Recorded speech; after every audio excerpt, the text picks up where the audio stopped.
Je voudrais apporter un petit partage et en espérant que nous ayons un peu de temps par la suite pour la prière. C'est une histoire que nous connaissons très bien, une histoire qui, pour moi, évoque une sorte de réveil spirituel, mais rattachée à l'un des symboles les plus importants, je peux le dire, dans le tabernacle, qui est l'arche de l'Alliance de l'Éternel. Le contexte de cette histoire, c'est que les Philistins avaient livré bataille contre Israël et Israël avait eu une défaite, vraiment une grande défaite, et l'arche avait été emportée, avait été prise.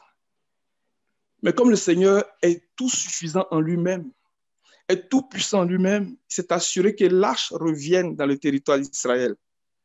Et lorsque l'arche est revenue, le récit que nous allons regarder dans 1 Samuel 7, verset 1, verset 6, nous dit qu'il s'est écoulé 20 ans sans que Israël ne s'occupe de l'arche de l'Alliance de l'Éternel.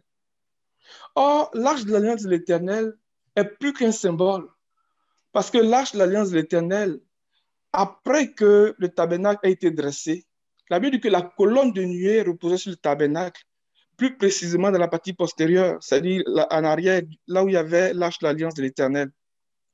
Et lorsque le peuple levait le camp dans son voyage, dans son pèlerinage à travers le désert, la colonne de la nuée reposait aussi sur Israël, mais aussi, il y avait comme une synchronisation entre l'arche de l'Alliance et puis la colonne de nuée et la colonne de feu.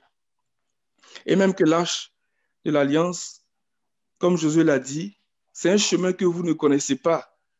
Suivez l'arche de l'Alliance de l'Éternel et regardez où il va passer. Il va vous montrer le chemin à suivre.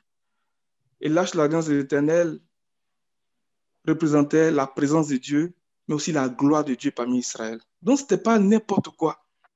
Mais Israël, à un moment donné, avait comme négligé l'arche de l'Alliance de l'Éternel. Israël ne s'était plus occupé de cette arche-là pendant 20 ans. Et ce qui va se passer est en quelque sorte un mouvement de réveil, et en quelque sorte un réveil de l'esprit que le Seigneur va envoyer à travers son serviteur David pour que celui-ci ait à cœur d'aller chercher l'arche, l'Alliance de l'Éternel, et même de lui préparer une place pour que cette arche-là puisse être abritée sous la tente à la place qu'il avait prévue. Alléluia. Et c'est ce que nous voulons regarder ce soir pour aller chercher des éléments vraiment de prière ce soir, pour nous encourager et appeler la présence de Dieu au milieu de nous. Amen. Donc, nous Amen. lisons le texte dans 1 Samuel 7, du verset 1 au verset 6. Les gens de Kirjath-Jéarim vinrent et firent monter l'arche de l'Éternel. Ils la conduisirent dans la maison d'Abinadab sur la colline et ils consacrèrent son fils Éléazar pour garder l'arche de l'Éternel. Il s'était passé bien du temps depuis le jour où l'arche avait été déposée à Kirjath-Jéarim. 20 années s'étaient écoulées. Alors toute la maison d'Israël poussa des gémissements vers l'Éternel. Samuel dit à toute la maison d'Israël, si c'est de tout votre cœur que vous revenez à l'Éternel, ôtez du milieu de vous les dieux étrangers et les Astartés, dirigez votre cœur vers l'Éternel et servez-le, lui seul, et il vous délivrera de la main des Philistins. Et les enfants d'Israël ôtèrent du milieu d'eux les Baals et les Astartés, et ils servirent l'Éternel seul. Samuel dit, assemblez tout Israël à Mispa, et je prierai l'Éternel pour vous. Et ils s'assemblaient à Mispa. Ils puisèrent de l'eau et la répandirent devant l'Éternel, et ils jeûnèrent ce jour-là en disant, nous avons péché contre l'Éternel. Samuel jugea les enfants d'Israël à Mispa. Amen. Alléluia. Alléluia. Donc, comme on le disait d'entrée du jeu, l'arche de l'Alliance de l'Éternel est l'un des symboles très forts que le Seigneur avait instruit Moïse de faire quand il lui a donné les instructions pour le tabernacle. Et nous allons regarder un peu la parole que le Seigneur a dite à Moïse au sujet du tabernacle dans Exode 25. verset 8 et verset 9. Et après, on va aller voir le verset 22. Exode 25, versets 8 à 9. Ils me feront un sanctuaire et j'habiterai au milieu d'eux. Vous ferez le tabernacle et tous ses ustensiles d'après le modèle que je vais te montrer. Alléluia. Regardez, dans ces deux versets, il y a deux choses qui ressortent. Le verset 8 dit que il me fera un sanctuaire, j'habiterai et je marcherai, j'habiterai au milieu d'eux.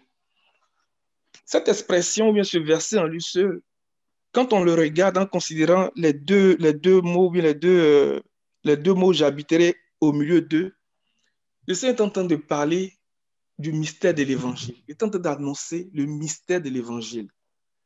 Et quand on regarde le verset 9, vous ferez le tabernacle et tous ses ustensiles d'après le modèle que je vais te montrer. Il est en train de parler d'un témoignage. Donc, à travers le tabernacle, le Seigneur est en train de donner la possibilité à Moïse d'annoncer quelque chose, de parler de quelque chose. Parce que le témoignage se rapporte à ce qu'on voit, ou bien à ce qu'on a vu et à ce qu'on a entendu. Donc, il dit à Moïse, vous ferez, je lis le verset 9, vous ferez ce tabernacle et tous ces ustensiles d'après le modèle que je vais te montrer. Donc, Moïse a vu quelque chose. Le Seigneur lui a révélé quelque chose.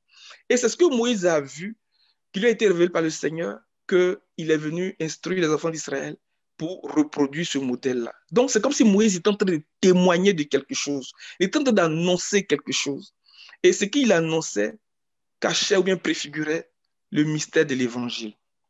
On va lire quelques écritures pour asseoir cela avant de venir au verset 22 du chapitre 25 de Exode pour parler de l'arche. Quand on va dans Romains chapitre 1, on va dire verset 1. Paul, serviteur de Jésus-Christ, appelé à être apôtre, mis à part pour annoncer l'évangile de Dieu, qui avait été promis auparavant de la part de Dieu par ses prophètes dans les Saintes Écritures, et qui concerne son fils né de la postérité de David selon la chair, et déclaré fils de Dieu avec puissance selon l'esprit de sainteté, par sa résurrection d'entre les morts, Jésus-Christ notre Seigneur, par qui nous avons reçu la grâce et l'apostolat, pour amener en son nom à l'obéissance de la foi tous les païens. Amen. Le verset 3 dit, il concerne son fils qui? Donc l'évangile que Dieu avait promis par la bouche de ses prophètes, il dit cet évangile la concerne son fils.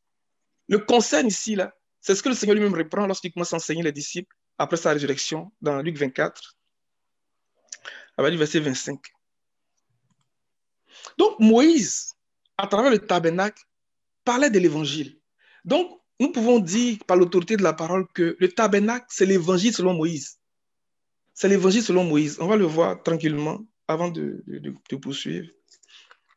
Dans Luc 24, verset 25. Alors Jésus leur dit, ô homme sans intelligence et dont le cœur est lent à croire tout ce qu'ont dit les prophètes, ne fallait-il pas que le Christ souffrît ces choses et qu'il entrât dans sa gloire? Et commençant par Moïse et par tous les prophètes, il leur expliqua dans toutes les Écritures ce qui le concernait. Regardez bien.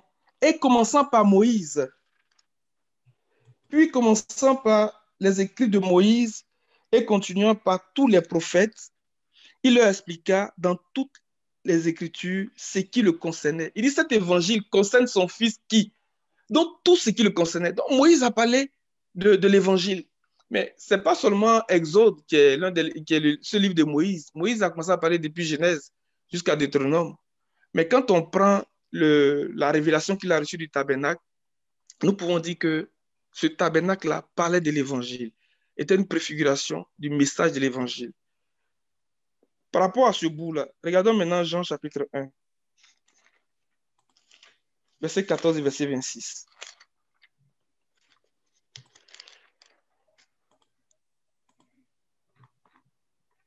Lis le verset 1 d'abord, Jean 1, verset 1, puis on va au verset 14.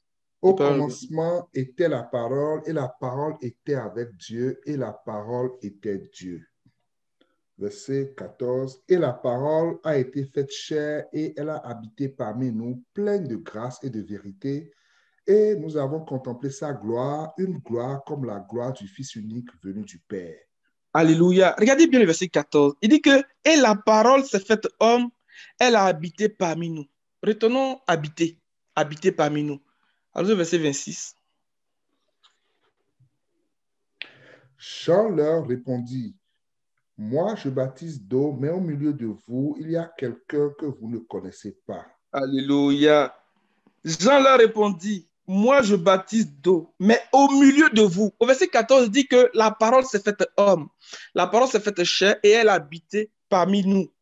Au verset 26, il dit au milieu de vous. Donc habiter au milieu. Ça nous renvoie à Exode 25, le verset 8. Il dit, il me fera un sanctuaire, j'habiterai au milieu d'eux. Alléluia. J'habiterai au milieu d'eux. Donc, à travers le tabernacle, Moïse est en train de témoigner de quelque chose. Il est en train de parler de Christ. Il est en train de parler de Christ. Mais il y a eu beaucoup de choses. Il y a beaucoup de choses qu'on peut regarder dans le tabernacle.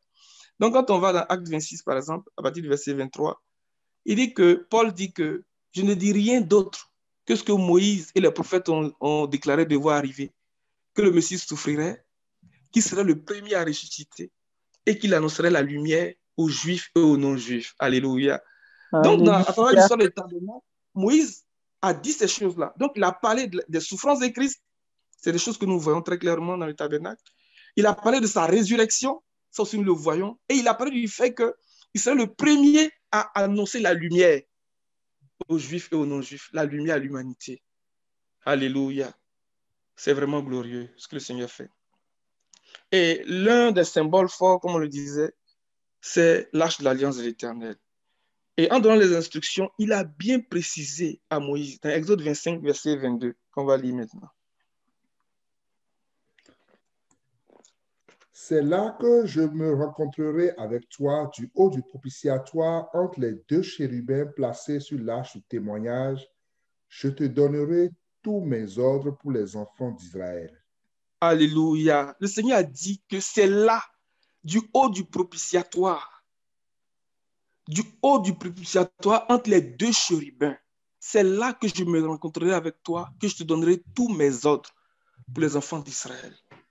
L'arche de l'alliance de l'Éternel n'était pas n'importe quoi. Ce n'était pas quelque chose que le peuple aurait dû négliger pendant 20 ans. Et ce que le Seigneur va faire, il va réveiller l'esprit du peuple. Il va réveiller l'esprit de David. Alléluia. Et David va se battre. Il va commencer à travailler, à préparer un lieu de repos pour l'arche de l'alliance de l'Éternel. Alléluia. Et que ces pensées, que ce sentiment nous anime en ce soir. Que le Seigneur réveille notre esprit. Que le Seigneur nous réveille à l'Église de Québec. Parce qu'il dit que c'est là qu'il veut nous rencontrer. C'est là qu'il veut nous donner des ordres pour notre maison, pour notre vie, pour notre avenir, pour que nous puissions marcher avec lui jusqu'à rentrer dans la plénitude de la divinité. Il dit c'est là.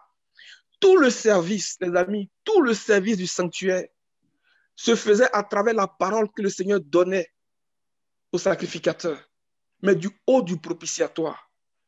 L'auteur hébreu dit que les prêtres qui faisaient le service rentraient en tout temps dans la première partie, c'est-à-dire le lieu saint. Mais en réalité, tout le service qu'ils faisaient était sujet, était soumis, ou était fonction de la parole qu'ils recevaient du Seigneur. On va lire Nombre 7, verset 89. C'est de là que le Seigneur parlait au peuple. Mais pour nous aujourd'hui, il n'y a pas de voile de séparation. Il n'y a pas de voile de séparation. Nous avons accès à la présence de Dieu. Alléluia. Alors pourquoi négliger cette présence? Il dit que c'est là que je vais te rencontrer. Et nous voulons rencontrer le Seigneur. Si ça fait plus de 20 ans, si ça fait plus de 2 ans, si ça fait plus d'un jour, peu importe le temps que ça a pris, que nous avons négligé la présence de Dieu, nous avons négligé ce rendez-vous, nous avons négligé ce lieu de rencontre, que ce soit le Seigneur réveille notre esprit. Amen. Que le Seigneur nous réveille, comme il a réveillé l'esprit du peuple, qui a commencé à gémir, qui a commencé à pousser des cris. Regardez bien ce qui se passe. La Bible, ils ont commencé à pousser des cris vers l'Éternel, parce qu'ils voulaient revenir au Seigneur de tout leur cœur. Ils voulaient reconsidérer la présence de Dieu au milieu d'eux, à travers l'arche de l'Alliance. Mon frère, tu peux lire le verset. Lorsque Moïse entrait dans la tente d'assignation pour parler avec l'Éternel, il entendait la voix qui lui parlait du haut du propitiatoire placé sur l'arche du témoignage entre les deux chérubins, et il parlait avec l'Éternel. Oh, gloire à Dieu. Nous voulons parler avec l'Éternel, les amis. Nous voulons vraiment parler avec l'Éternel. Nous allons envoyer une Alléluia. application de ce lieu de rencontre-là et pour venir chercher en nous vraiment cette soif de toujours vouloir demeurer dans la présence de Dieu. Il dit, c'est là que je vais te parler, c'est là que je vais te rencontrer. Alléluia. Et donc, comme le peuple, après 20 ans, je lis à partir du verset 2 de 1 Samuel 7, il s'était passé bien de temps depuis le jour où l'arche avait été déposée à Kirjath-Jéarim. 20 années avaient passé. Alors toute la communauté d'Israël poussa des gémissements vers l'Éternel. Que l'Église de Québec pousse des gémissements vers l'Éternel. Parce que, comme on le disait au début, non seulement c'était ce que le Seigneur avait dit, en ce sens qu'il devait rencontrer Israël, mais ça préfigurait la gloire et la présence de Dieu au milieu du peuple.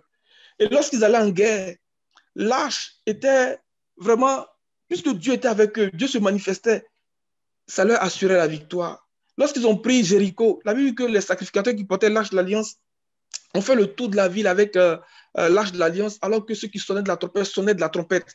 Et c'est comme ça que les murailles de Jéricho sont écroulées. Parce que la présence de Dieu était là. Mais ce qui s'est passé avec Israël, à un moment donné, ils sont tombés dans une forme d'idolâtrie. Ils ont commencé à considérer l'arche de l'Alliance de l'Éternel comme un porte-bonheur.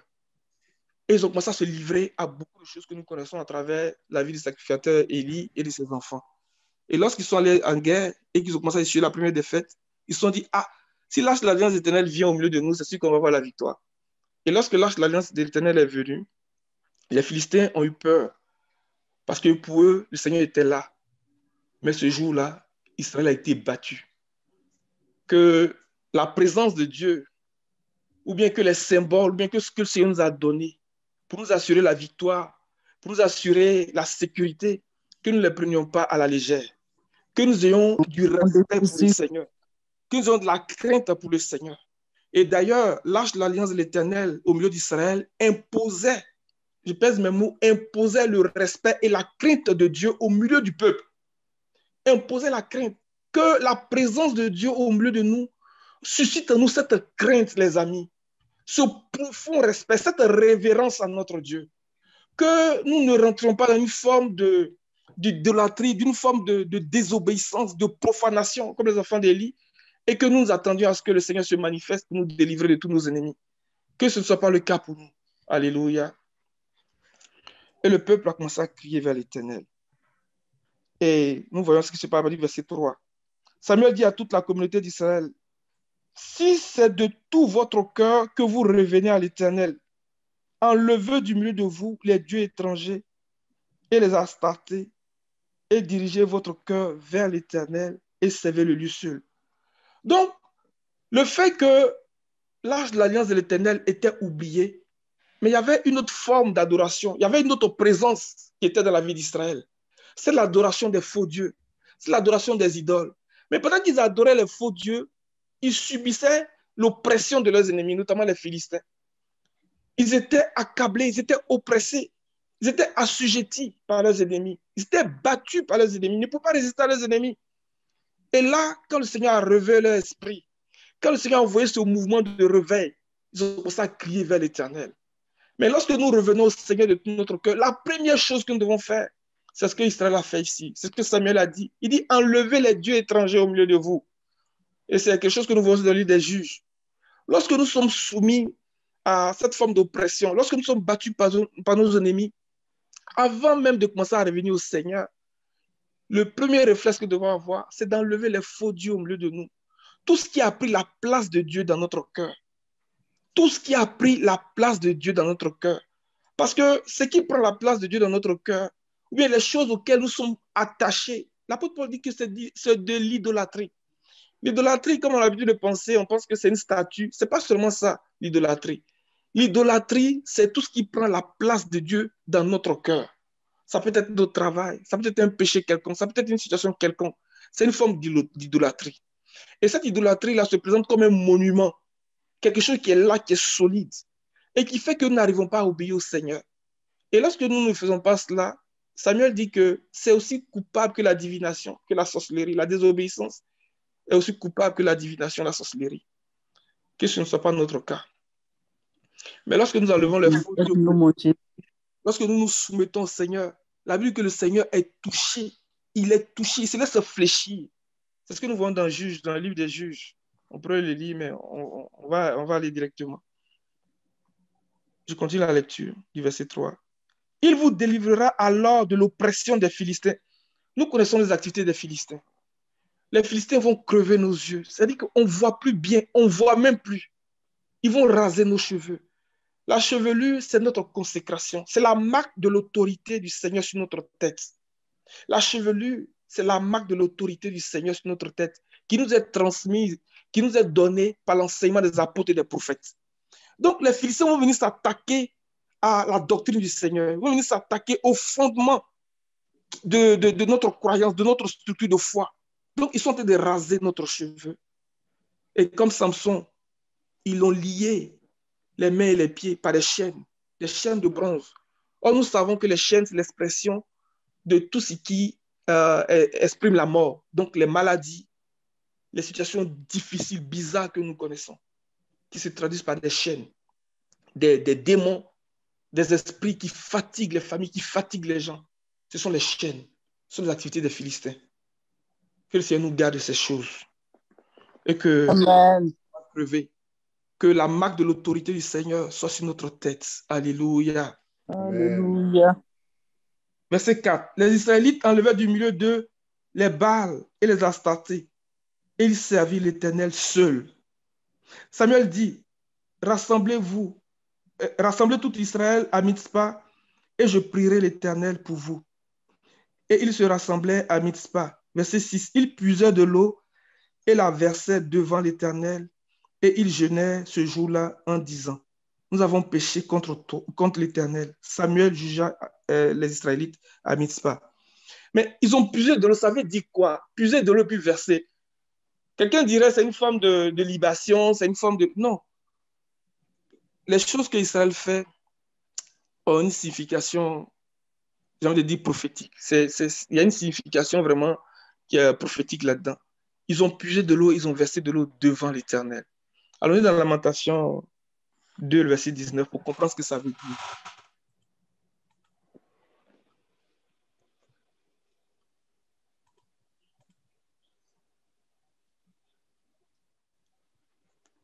Lève-toi, pousse tes gémissements à l'entrée des veilles de la nuit. Répands ton cœur comme de l'eau en présence du Seigneur. Lève tes mains vers lui pour la vie de tes enfants qui meurent de faim au coin de toutes les rues. Alléluia. Toi qui as lu là, mon frère, qu'est-ce que ça veut dire par rapport au verset de 1 Samuel 7, verset 6 qu'on a lu là? Il dit quoi? Lamentation 2, 19 dit quoi? Lève-toi, pousse tes gémissements à l'entrée des veilles de la nuit. À l'entrée des veilles de la nuit. Le Seigneur nous appelle à nous réveiller. Il nous appelle à veiller et à prier. Le fait d'avoir versé de l'eau devant l'Éternel, c'est l'explication que Jérémie est en train de nous donner ici. Amen. Que le Seigneur réveille l'Église de Québec. Amen. Que nos cœurs ne s'apesantissent pas au milieu des excès du manger et du boire. Que le Seigneur nous réveille, les amis, à l'Église de Québec. Que le Seigneur nous réveille dans la prière, dans la méditation, dans l'intimité avec lui. Que le Seigneur nous amène à nous détacher de la terre et à élever notre esprit, notre âme, notre corps vers lui, au nom de Jésus. À nous séparer de tout ce qui est de la terre, de l'affection de la chair. C'est l'expression de verser de l'eau devant le Seigneur.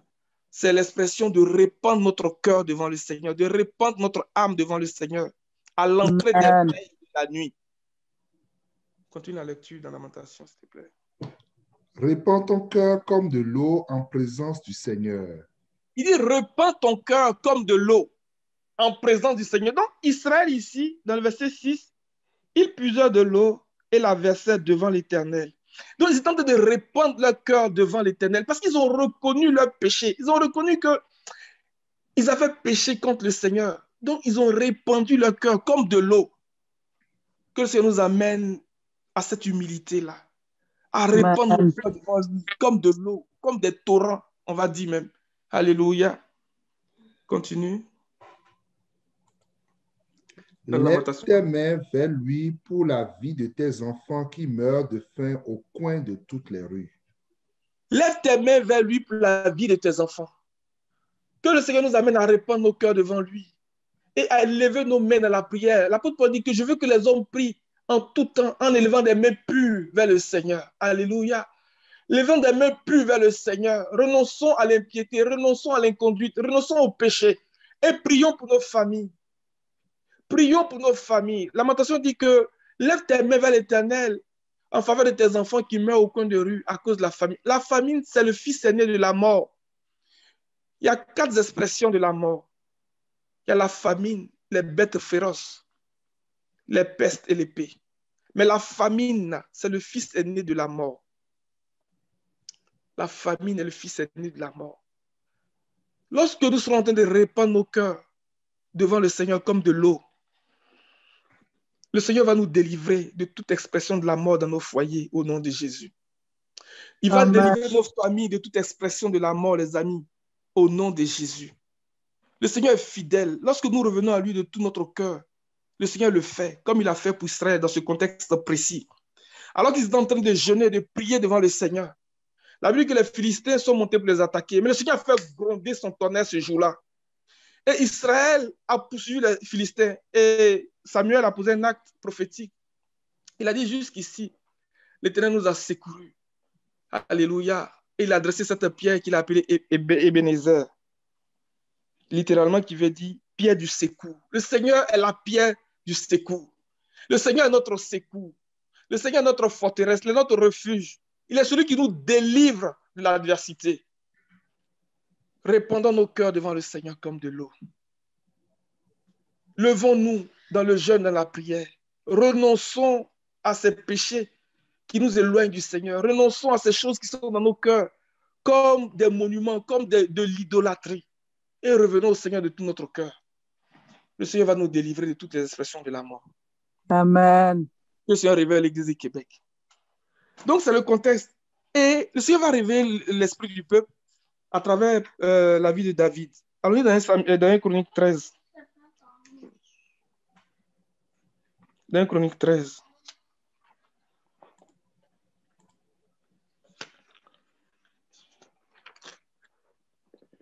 On va lire verset 1, mon frère. David tint conseil avec les chefs de milliers et de centaines, avec tous les princes. Et David dit à toute l'assemblée d'Israël, si vous le trouvez bon et si cela vient de l'Éternel, notre Dieu, envoyons de tous côtés vers nos frères qui restent dans toutes les contrées d'Israël et aussi vers les sacrificateurs, les Lévites dans les villes qui sont leurs banlieues, afin qu'ils se réunissent à nous et ramenons auprès de nous l'arche de notre Dieu, car nous ne nous en sommes pas occupés du temps de Saül. Toute l'assemblée décida de faire ainsi, car la chose parut convenable à tout le peuple. Alléluia. Amen. Donc David dit que c'était au temps de Saül que Israël ne s'est pas occupé de l'arche de l'alliance de l'Éternel. Mais qui était Saül et qui était David? C'est 2 types de chrétiens. C'est 2 types de croyants.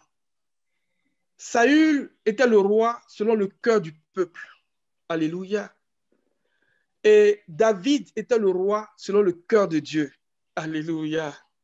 Parce que le Seigneur dit à Samuel, j'ai trouvé David, fils d'Isaïe, un homme selon mon cœur qui accomplira toutes mes volontés. Saül est celui qui a méprisé la parole de l'Éternel et celui qui a rejeté la parole du Seigneur. Le peuple, à un moment donné, s'est levé pour dire, on veut un roi qui nous gouverne, qui domine sur nous comme les autres peuples.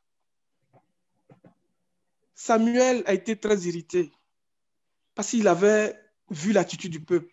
Le Seigneur lui a dit non, écoute le peuple. Ce n'est pas toi qui rejettes, mais c'est moi qui rejette. Parce que depuis longtemps, le Seigneur est notre roi. Depuis toujours, c'est le Seigneur qui est notre roi. Et aujourd'hui, ils disent, donne-nous un roi qui va gouverner sur nous, qui va régner sur nous.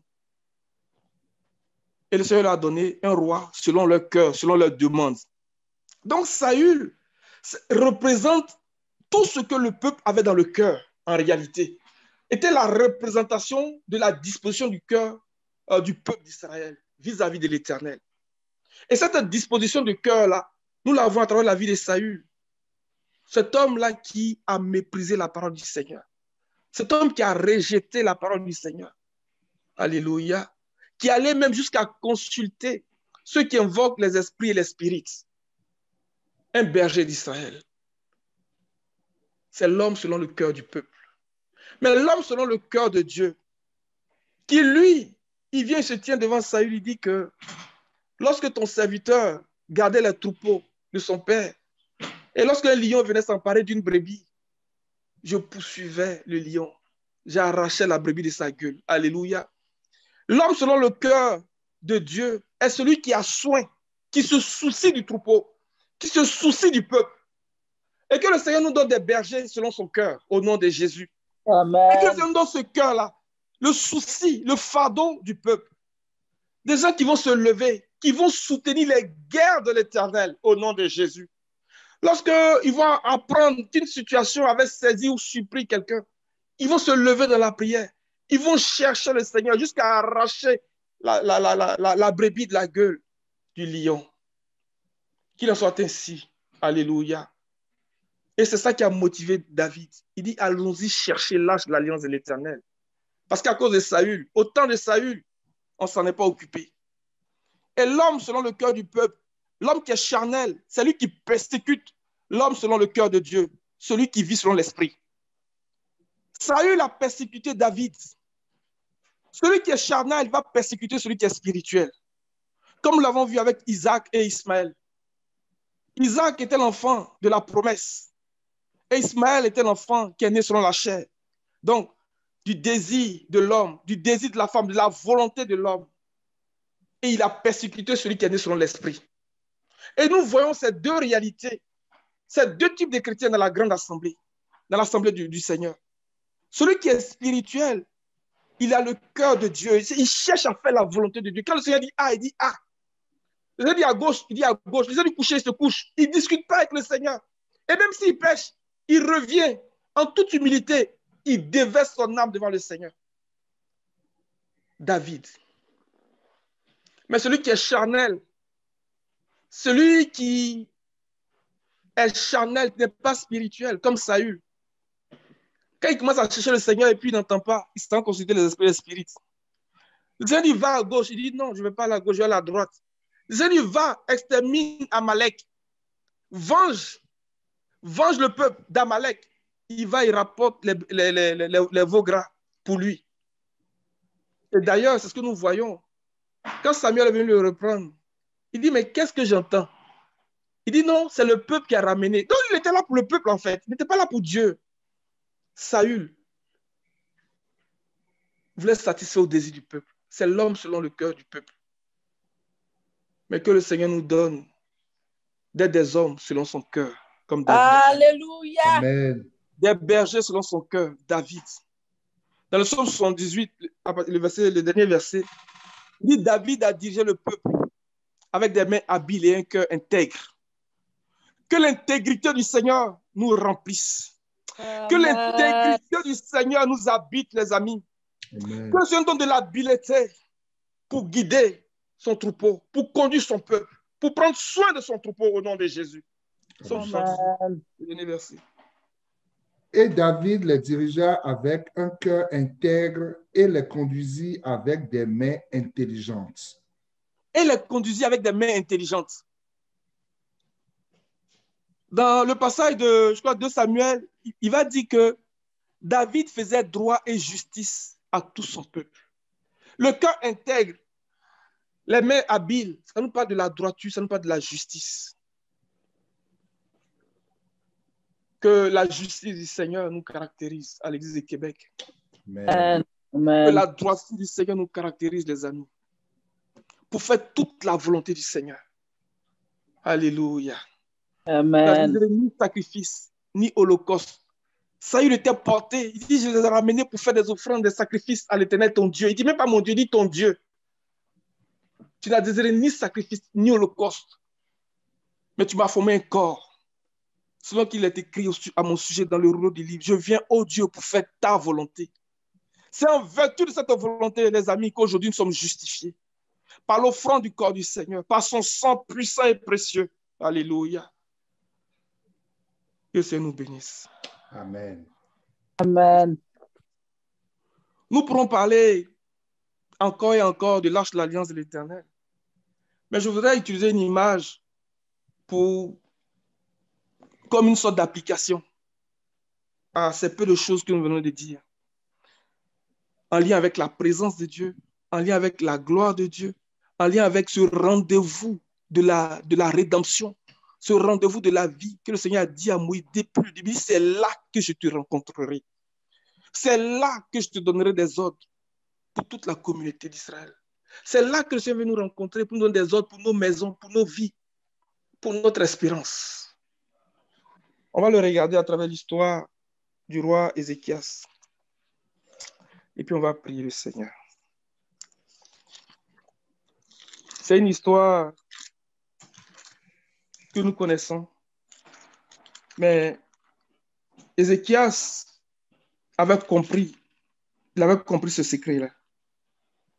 Alléluia. L'histoire se trouve dans Ésaïe 37. On peut le voir aussi dans 2 Rois 19. On va aller avec Ésaïe 37, à partir du verset 14. Ce récit se situe dans le contexte de guerre, dans un contexte de guerre, où le roi d'Assyrie, Sanchérib, était venu assiéger Jérusalem avec son armée. La Syrie, la Bible dit que c'est le premier à avoir dévoré la chair d'Israël. Et le dernier à lui avoir brisé les os, c'est le roi de Babylone, Nebuchadnezzar.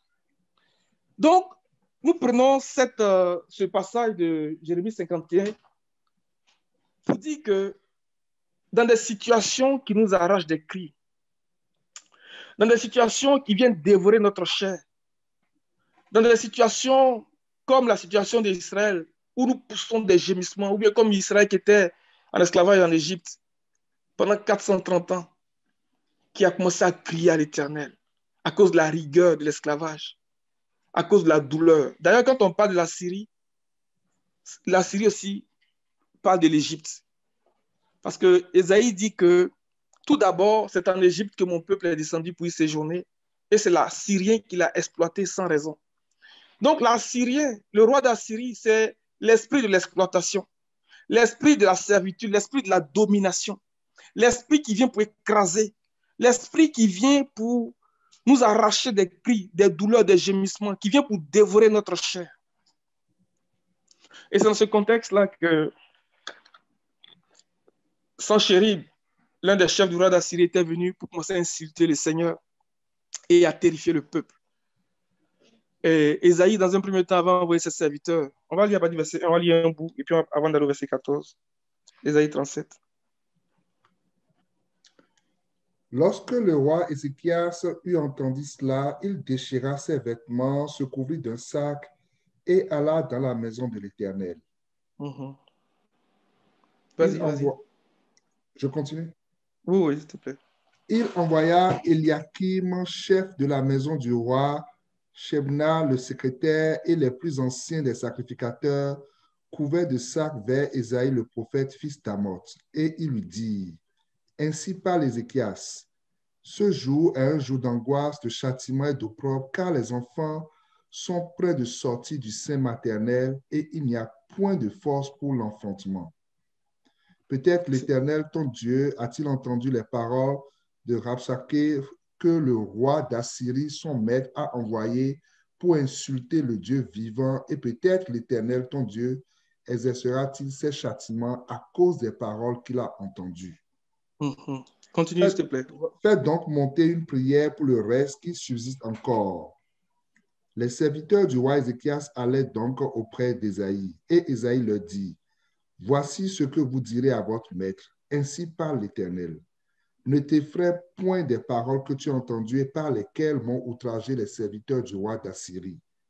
Je vais mettre en lui un esprit tel que, sur une nouvelle qu'il recevra, il retournera dans son pays, et je le ferai tomber par l'épée dans son pays.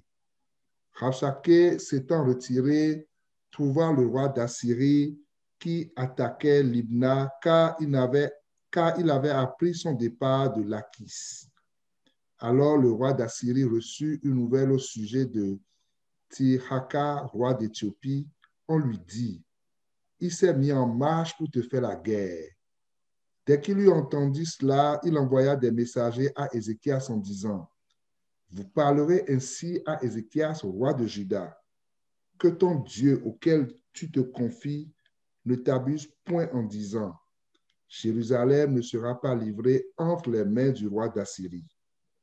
Voici, tu as appris ce qu'ont fait les rois d'Assyrie à tous les pays et comment ils les ont détruits, et toi, tu serais délivré. Les dieux des nations que mes pères ont détruites, les ont-ils délivrés? Gozan, Charan, Repset et les fils d'Éden qui sont à Télessa? Où sont le roi de Hamath, le roi d'Apad et le roi de la ville de Sépraïm, d'Etna et d'Ivna? Amen. Amen. Maintenant, regardons ce que Ézéchias va faire. Et c'est là notre point de prière pour ce soir, comme le temps est avancé. Vas-y. Verset 14. Ézéchias prit la lettre de la main des messagers et la lut. Puis il monta à la maison de l'Éternel et la déploya devant l'Éternel. Alléluia. Alléluia. Dans ma version ici, Ézéchias prit la lettre de la main des messagers et la lut. Puis il monta à la maison de l'Éternel et la déroula devant l'Éternel. Cette lettre-là, c'est une lettre d'accusation. C'est une lettre d'accusation. L'apôtre Paul nous dit dans Colossiens 2, verset 14, que l'acte dont les prescriptions des ordonnances nous condamnaient, c'est la lettre d'accusation, c'est la lettre de condamnation. Nous pouvons la voir comme ça. Alléluia. Des situations qui nous condamnent, des situations qui nous accusent, des lettres, même que l'ennemi écrit pour nous accuser. Au point que même nous disons, aujourd'hui est un jour d'angoisse et d'opprobre.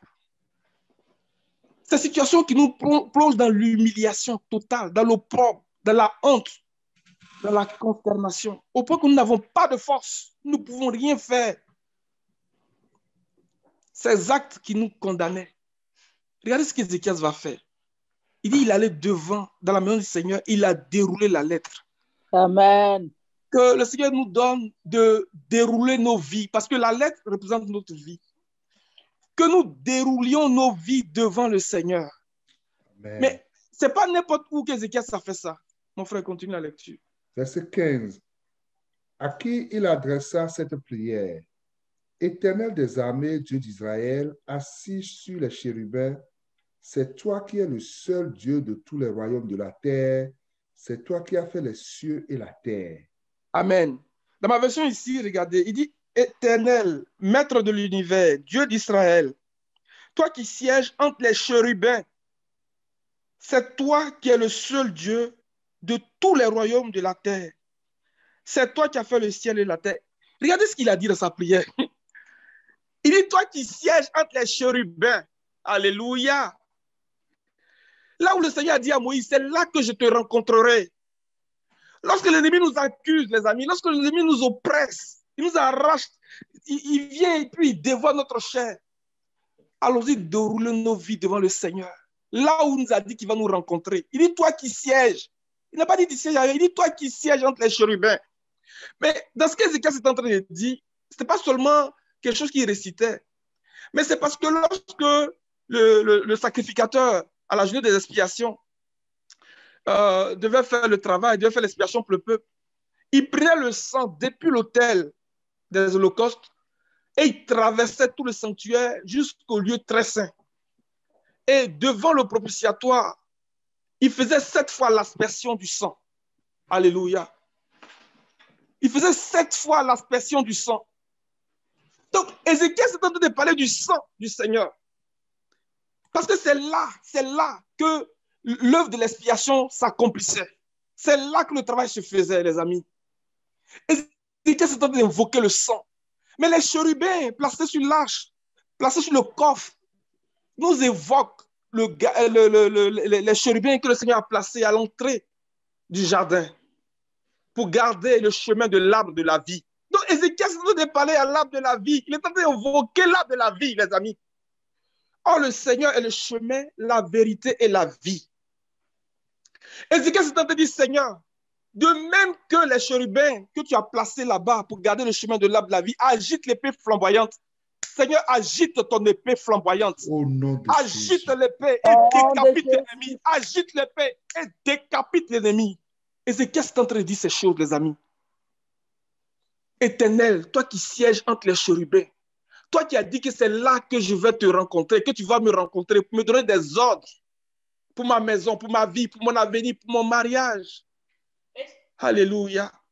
Toi qui as dit que c'est là, je suis là, devant toi avec cette lettre d'accusation. Cette situation qui me dévore la chair.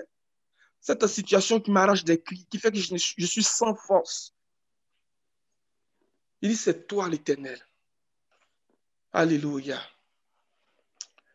Continue la lecture, mon frère. Verset 17. Éternel, incline ton oreille et écoute. Éternel, ouvre tes yeux et regarde. Alléluia. Éternel, tends l'oreille et écoute. Éternel, ouvre tes yeux et regarde. Les amis, allons nous dire, Seigneur, tends l'oreille et écoute. Ouvre les yeux et regarde ma situation. Regarde l'ennemi qui m'accuse.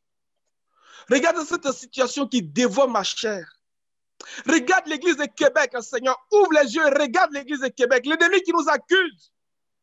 Seigneur, tends l'oreille et écoute les insultes de l'ennemi. Amen. Au nom de Seigneur, nous t'en Jésus. supplions. Tends l'oreille et écoute les insultes de l'ennemi. Écoute les insultes de Sanchérib, le roi d'Assyrie, qui nous attaque, qui nous assiège, qui nous combat, Seigneur. Alors que nous revenons à toi de tout notre cœur. Nous te cherchons, notre Dieu. Toi qui sièges entre les chérubins. Toi qui as dit que tu vas nous rencontrer du haut du propitiatoire. Tends l'oreille et écoute. Regarde l'ennemi qui attaque l'église de Québec. Alléluia. Vas-y, mon frère. Alléluia. Éternel, incline ton oreille et écoute, Éternel. Ouvre tes yeux et regarde. Entends toutes les paroles que Sanchérib a envoyées pour insulter au Dieu vivant. Il est vrai, ô Éternel, que les rois d'Assyrie ont ravagé tous les pays et leur propre pays et qu'ils ont jeté leurs dieux dans le feu, mais ce n'était point des dieux, c'était des ouvrages de main d'homme, du bois et de la pierre, et ils les ont anéantis. Maintenant, Éternel, notre Dieu, délivre-nous de la main de Sanchérib et que tous les royaumes de la terre sachent que tu es et que toi seul est éternel, est l'Éternel. Que le Seigneur Amen. délivre l'église de Québec. Que le Seigneur entende les insultes de l'ennemi. Et qu'il délivre l'église de Québec au nom de Jésus. Nous invoquons Amen. le sang de Jésus. Nous invoquons l'épée flamboyante. Que cette épée s'agite maintenant en la faveur de l'église de Québec au nom de Jésus. Il dit, il est Amen. vrai que les rois d'Assyrie ont dévasté, dans ma version, il dit, ont dévasté. Il est vrai qu'ailleurs, ça a marché. Il est vrai qu'ils ont dévasté les royaumes. Il est vrai qu'ils ont jeté au feu leur Dieu. Mais Ézéchiel dit, ce n'était pas des dieux. C'était du bois et de la pierre qui ne peuvent ni voir, ni entendre, ni marcher, qu'il faut qu'on porte. Ce n'était pas de Dieu. Mais toi, tu es le seul vrai Dieu qui siège entre les chérubins de la gloire, les gardiens de la sainteté, les gardiens du chemin de l'arbre de la vie. Tu sièges là, Seigneur, c'est toi que nous appelons. Maintenant, délivre-nous de l'agression de l'ennemi. On va au verset 36 rapidement. L'ange de l'Éternel sortit. Il n'y a pas dit verset 33, pardon, mon frère. C'est pourquoi ainsi parle l'Éternel sur le roi d'Assyrie. Il n'entrera point dans cette ville, il n'y lancera point de trait, il ne lui présentera point de bouclier, et il n'élèvera point de retranchement contre elle. Au nom de Jésus. Amen. Il s'en retournera par le chemin par lequel il est venu, et il n'entrera point dans cette ville, dit l'Éternel.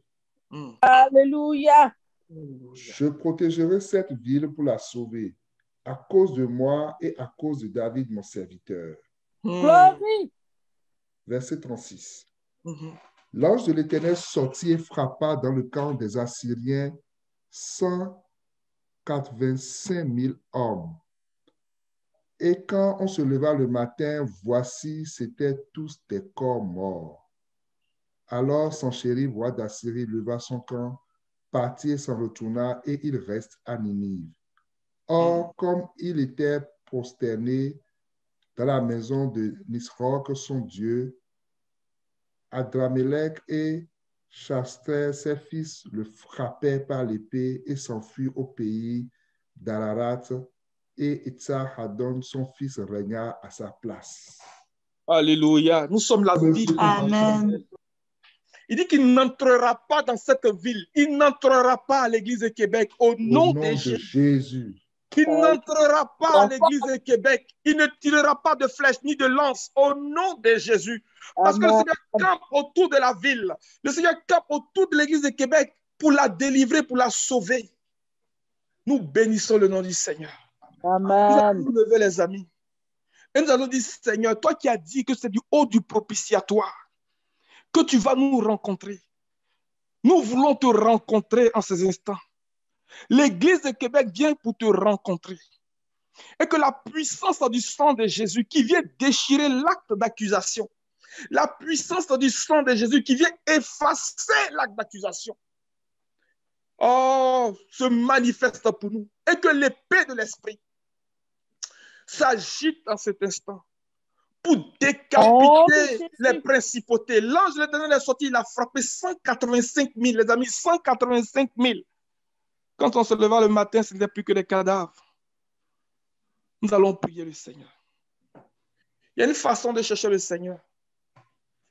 Lorsque David a essayé de rapporter l'arche la première fois, il y a eu un incident malheureux. Parce que quelqu'un qui n'était pas habilité à toucher l'arche a touché.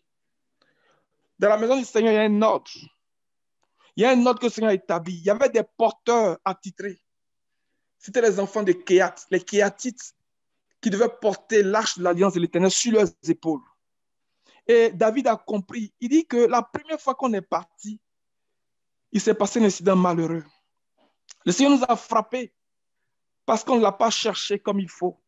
On ne l'a pas cherché selon la loi. Il y a une loi qui gouverne la maison du Seigneur, les amis. Il faut que nous le sachions. Il y a une loi qui gouverne la maison du Seigneur. Cette loi-là établit les sacrificateurs. Cette loi-là établit les porteurs de l'arche. Cette loi-là établit chacun dans ses fonctions, dans ses responsabilités. Si tu n'es pas habilité à t'approcher de l'arche, tu ne t'approches pas, tu ne la touches pas. Quand tu le fais, c'est très malheureux. Que toutes les mains qui se lèvent contre l'Église de Québec, qui se lèvent contre l'arche du Seigneur, fassent attention. Fassent vraiment attention. On ne touche pas à l'arche de l'Éternel quand on n'est pas habilité à la toucher. Même les porteurs ne devaient pas voir l'arche. Il fallait que Aaron et ses enfants viennent démonter la tente et couvrir l'arche pour ne pas que les porteurs, les Kéatites soient exposés à la sainteté et qu'ils ne meurent. Donc ceux-mêmes qui portaient devaient faire attention. Il y a un ordre dans la maison du Seigneur, les amis. Il y a un ordre. Il y a un ordre. Même si aujourd'hui nous sommes dans la nouvelle alliance, que nous ne voyons pas ces incidents malheureux, ce n'est pas pour autant que ça n'existe pas. Lorsque nous commençons à désobéir à la loi qui gouverne la maison du Seigneur, la Bible dit que nous nous retranchons du corps, nous nous retranchons de la vie de l'esprit. Nous sommes coupés et nous mourrons progressivement jusqu'à ce que notre mort soit constatée. Que l'Église de Québec fasse très attention. Que l'Église de Québec fasse très, très attention. Je vais demander aux sœurs qui ont l'habilité dans les chants à nous donner des chants et l'Église va prier d'une seule voix. Pour dire, Seigneur, toi qui sièges entre les chérubins, nous voulons te rencontrer. Amen. Nous voulons te voir. Nous Oh, voulons Seigneur, nous voulons te voir. voir. Nous invoquons ton sang. Alléluia. Nous invoquons ton sang qui vient effacer l'acte d'accusation. Qui vient Amen. déchirer l'acte d'accusation. Qui vient frapper les principautés au nom de Jésus. Alléluia. Les sœurs. Merci Seigneur.